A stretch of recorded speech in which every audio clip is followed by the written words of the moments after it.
Hi అండి. Good evening all of you. Welcome to healthy diet zone channel. నేను మీ కవిత ఓంకారంని. ఇంకా ఎవరైనా నా ఛానల్ సబ్స్క్రైబ్ చేసుకొని వాళ్ళు ఉంటే సబ్స్క్రైబ్ చేసుకోండి. ఈరోజు నేను మీకోసం ఒక సరికొత్త రోటీతో వచ్చేసానమాట. అది సజ్జలు, జొన్నలు, రాగులు, గోధుమలు ఇవన్నీ కలిపిన రోటీ అనమాట. ఇది నైట్ టైమ్స్ తింటే చాలా బాగుంటుందండి. ఇష్టమైన వాళ్ళు మార్నింగ్ టిఫిన్గా కూడా చేసుకోవచ్చు.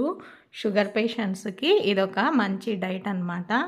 దీనికోసం ముందుగా నేను కొన్ని ఉల్లిపాయలు, 4 లేదా 5 పచ్చిమిర్చి, కొత్తిమీర అన్నీ కలిపేసి ఇందులో వేసుకుంటున్నాను. కరివేపాకు 1 బై 1 ఇంగ్రీడియంట్స్ చెప్తాను.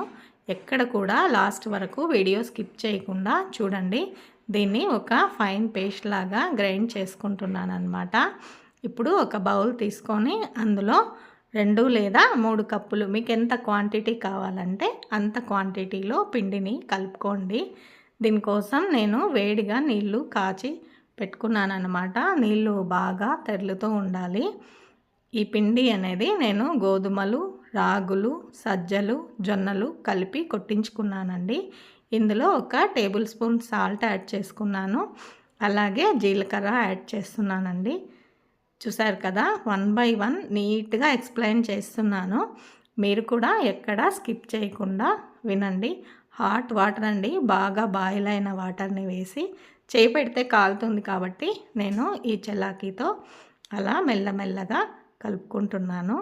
ఇప్పుడు చూడండి, కొంచెం చల్లారింది కదా. ఈ పేస్ట్ ఉంది కదా, మనం ఇంతకుముందు గ్రైండ్ చేసి పెట్టుకున్న పచ్చిమిర్చి పేస్ట్, ఆ పేస్ట్ని ఈ పిండికి కలిపి బాగా మర్దన చేసుకుంటూ గోరువెచ్చని నీళ్లు యాడ్ చేసుకుంటూ ఇప్పుడు బాగా స్మూత్గా కలుపుకోవాలండి. ఎక్కువ లూజ్గా ఏం కలుపుకోవాల్సిన అవసరం లేదు. ఇగోండి, మనం ఇప్పుడు చపాతీ పిండి కలుపుకున్నాం కదా, అలా కలుపుకుంటే సరిపోతుందన్నమాట. చాలా మంచి హెల్దీ డైట్ ఫుడ్ అండి ఇది. ఆరోగ్యానికి చాలా మంచిది. ఈవినింగ్ టైం రైస్ లేకుండా ఇలా ఒక్క రోటీ తిన్నా కూడా కడుపు నిండుతుంది. ఇందులో పప్పు, కర్రీ ఏదైనా వేసుకొని తినొచ్చు అనమాట.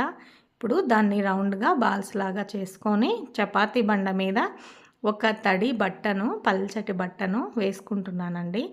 ఇలా నేను ఒక క్లాత్ని ఇలా రొట్టెలు చేసుకోవడానికి మాత్రమే యూజ్ చేసుకుంటానన్నమాట. దీన్ని బాగా తడుపుకుంటున్నాను. బాగా తడుపుకొని దీని మీద ఈ రౌండ్గా చేసిన బాల్ని, రొట్టె పిండి ఉంది కదా, దాన్ని పెట్టుకొని ఇలా చేత్తో తట్టుకున్నాను పల్చగా. ఇప్పుడు ఒక పెంకును బాగా వేడి చేసుకొని దీన్ని దాని మీద వేసి కాల్చుకొని తినేయటమే అండి. చూడండి ఎలా పల్చగా ఒత్తేసుకున్నానో. ఇప్పుడు పెంకు మీద ఈ ఈ కొంచెం ఆనియన్ రుద్దుకోండి. ఇది నాన్ స్టిక్ అనమాట. అన్నిటికీ వాడుతుంటాం కదా దోశలది. ఇది అతుక్కపోకుండా రావాలి రొట్టె అంటే ఇది ఒక సింపుల్ టిప్ అనమాట. ఆనియన్ కట్ చేసి దానికి ఆయిల్ అద్దేసి పెంకుకి, చూసారు కదా, ఇలా వేసేసి క్లాత్ని నీట్గా తీసేయచ్చు. ఈజీగా ఊడొచ్చేస్తుంది అన్నమాట. ఇప్పుడు కొంచెం ఆయిల్ వేసుకోవాలండి. పిల్లలు ఆయిల్ లేకుండా ఇష్టపడరు కదా, పెద్దవాళ్ళు కావాలంటే వితౌట్ ఆయిల్తో కూడా తినేయచ్చు అన్నమాట.